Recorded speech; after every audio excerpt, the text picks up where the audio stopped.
दिनों में होने वाला नियोजित शिक्षकों के लिए सक्षमता परीक्षा जो होने वाला है उसके लिए हम लोग इस वीडियो में सामान्य अध्ययन के प्रश्न को पढ़ेंगे। और ये प्रश्न किसी न किसी एग्ज़ाम में निश्चित रूप से पूछा गया सवाल है। और साथ में एक्स्ट्रा फैक्ट भी बताएंगे, पूरे एक्सप्लेन के साथ हम पढ़ाने का प्रयास करेंगे। अंत तक बने रहिएगा। शुरू करते हैं। देखिए, पहला ही सवाल है, भारतीय संविधान में पहला संशोधन किस वर्ष हुआ था? बेहतरीन सवाल है। भारतीय संविधान में पहला संशोधन कब हुआ था? तो याद रखिएगा, भारतीय संविधान में पहला संशोधन जो हुआ था वो 1951 में हुआ था। और इसमें हुआ क्या था इसको भी जान लेते हैं। भारतीय संविधान में पहला संशोधन 1951 में हुआ था।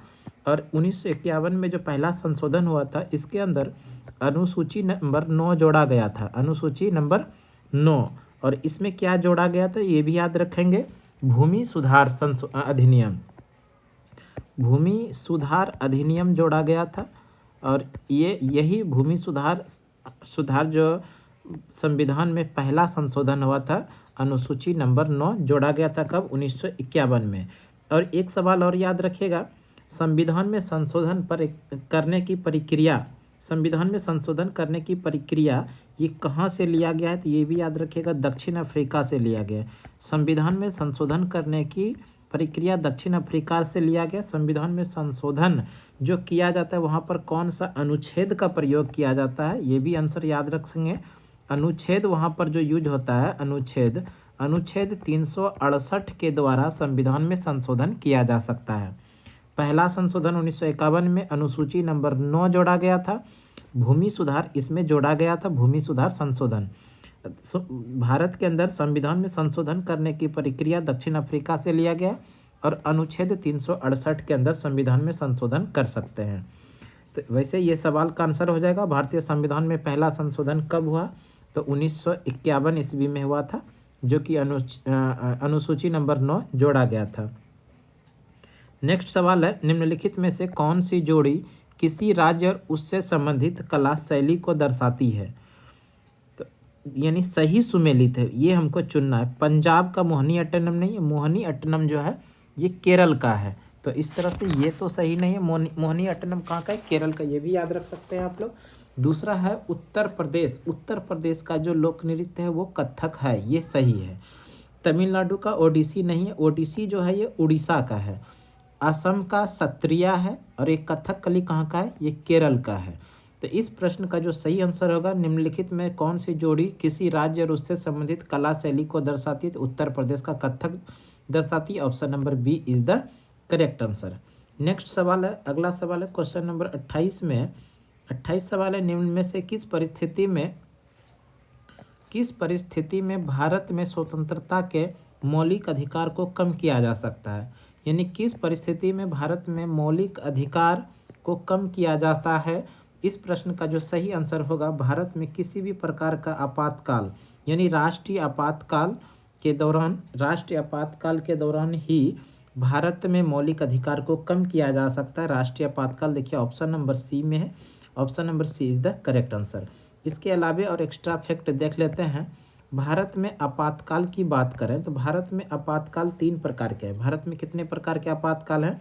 3 प्रकार के आपातकाल हैं। अनुच्छेद नंबर पहला है राष्ट्रीय आपातकाल। राष्ट्रीय आपातकाल अनुच्छेद नंबर 352। राष्ट्रपति शासन अनुच्छेद नंबर 356। वित्तीय आपातकाल अनुच्छेद नंबर 360। राष्ट्रपति शासन किसी भी राज्य के अंदर लगाया जाता है जब उस राज्य के अंदर सरकार काम नहीं करती, तो उस कंडीशन में भारत के किसी भी राज्य के अंदर राष्ट्रपति शासन लागू किया जाता है।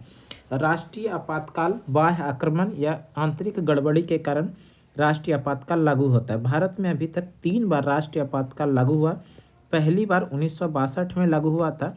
इस समय इंडिया और चाइना के बीच में युद्ध हुआ था, इंडिया और चाइना। दूसरी बार जो हुआ था 1971 में हुआ था। 1971 में जो राष्ट्रीय आपातकाल लागू हुआ था, इस समय भारत और पाकिस्तान के बीच में युद्ध हुआ था, जिसके कारण कि आपातकाल लगाया गया था। तीसरी बार जो लगाया गया था 1975 में, जब आंतरिक गड़बड़ी हुआ था। आंतरिक गड़बड़ी के कारण ये लगाया गया था 1975 में, आंतरिक गड़बड़ी। तो इस तरह से देश के अंदर में 3 बार राष्ट्रीय आपातकाल लगा है। राष्ट्रपति शासन किसी भी राज्य के अंदर लगाया जाता है और वित्तीय आपातकाल अभी तक देश के अंदर नहीं लगा है, तो ये भारत के अंदर लगाया जाने वाला आपातकाल है।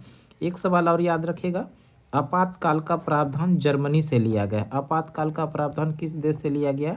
जर्मनी से। अब हम लोग आ जाते हैं सवाल पर, जो पीछे हम लोग सवाल पढ़ रहे थे। क्वेश्चन नंबर 29 में देखिए है, उस्ताद अमजद अली खां। उस्ताद अमजद अली खान किस वाद्य यंत्र के लिए जाने जाते हैं? उस्ताद अमजद अली खां ये सरोद यंत्र के लिए जाने जाते हैं। सरोद ऑप्शन नंबर ए में है। Option number A is the correct answer. Next सवाल है क्वेश्चन नंबर 30, यमुना नदी निम्नलिखित में से किस राज्य से नहीं गुजरती है? यमुना नदी गुजरात राज्य से नहीं गुजरती है। Option number C is the correct answer. Yamuna नदी के किनारे ही बसा हुआ शहर दिल्ली। दिल्ली शहर किस नदी के किनारे बसा है?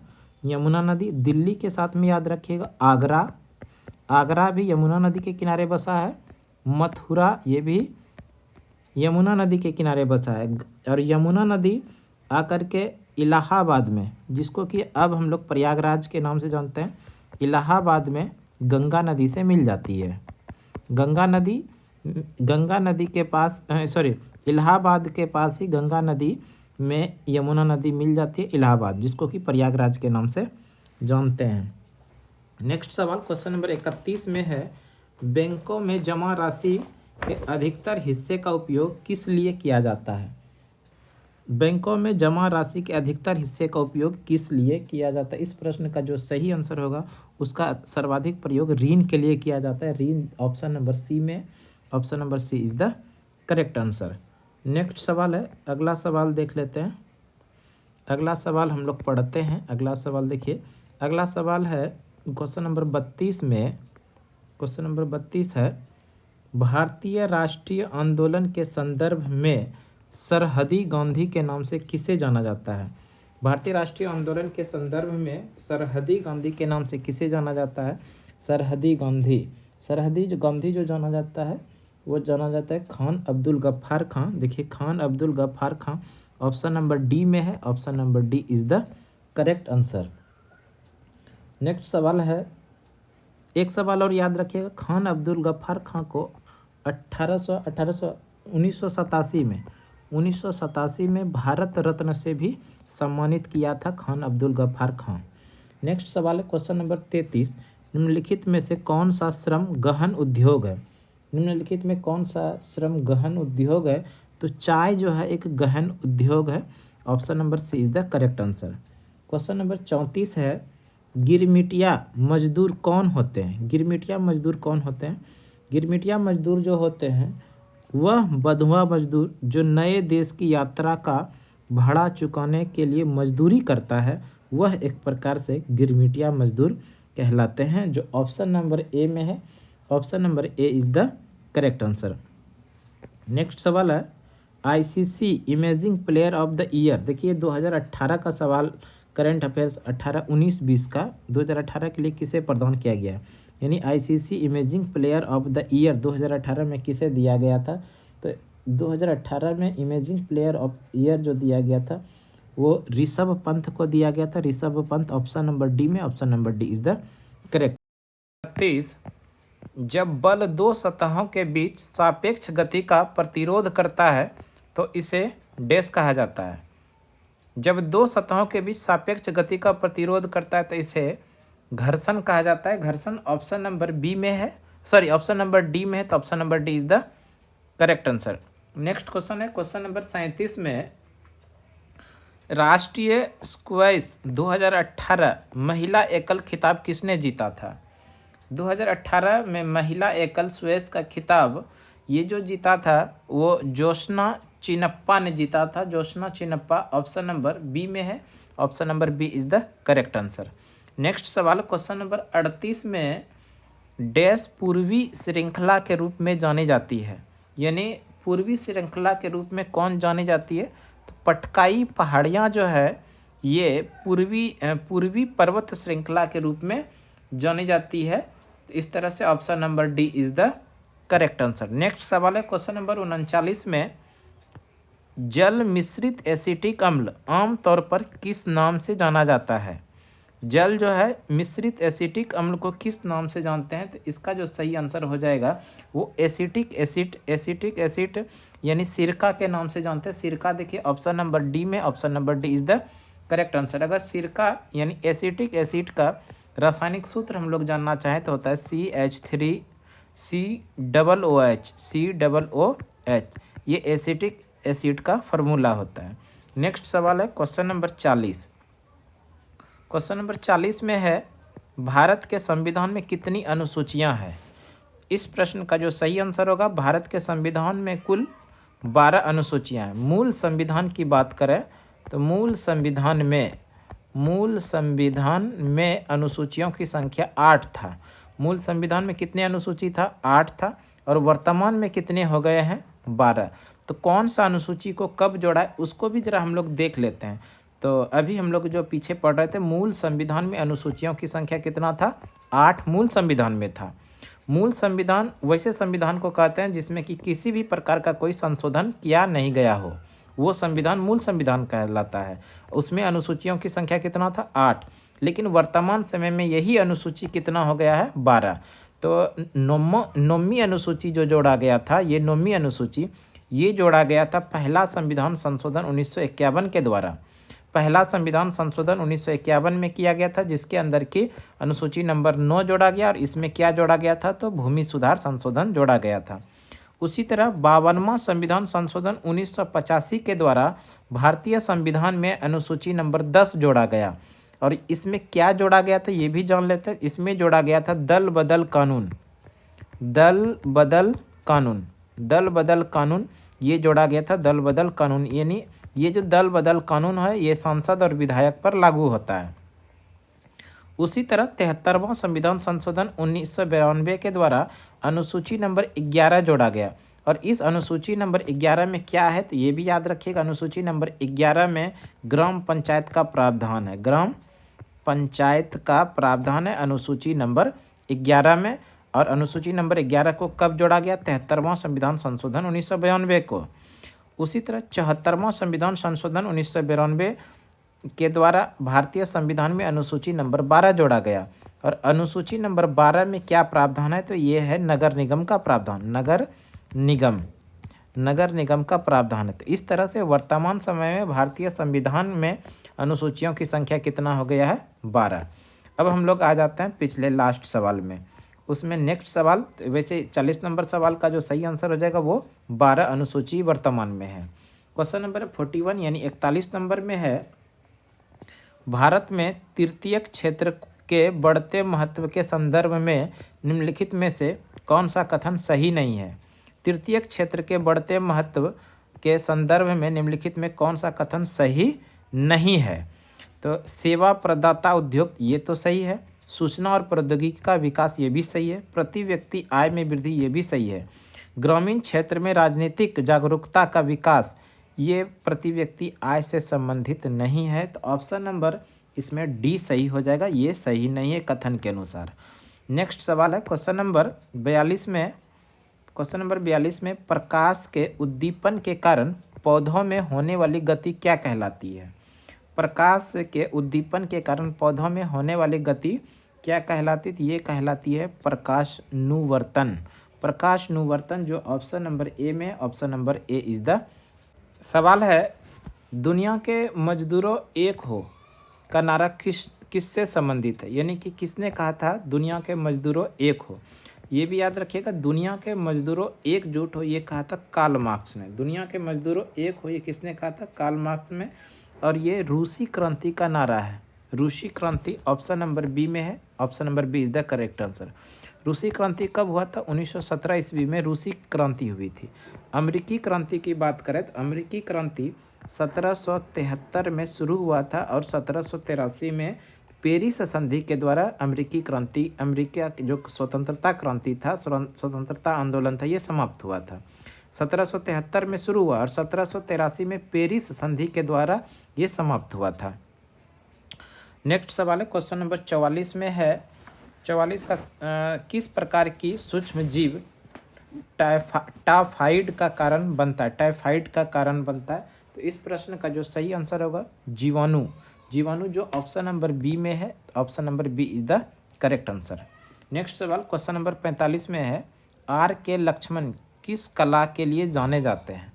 आर के लक्ष्मण जो है ये जाने जाते हैं कार्टूनिस्ट, यानी कार्टूनिस्ट थे ये, option number C is the correct answer. Next सवाल क्वेश्चन नंबर 46 में है, किसी राजकोषीय वर्ष में सरकार की सभी प्राप्तियां और व्यय का वार्षिक लेखा जोखा क्या कहलाता है?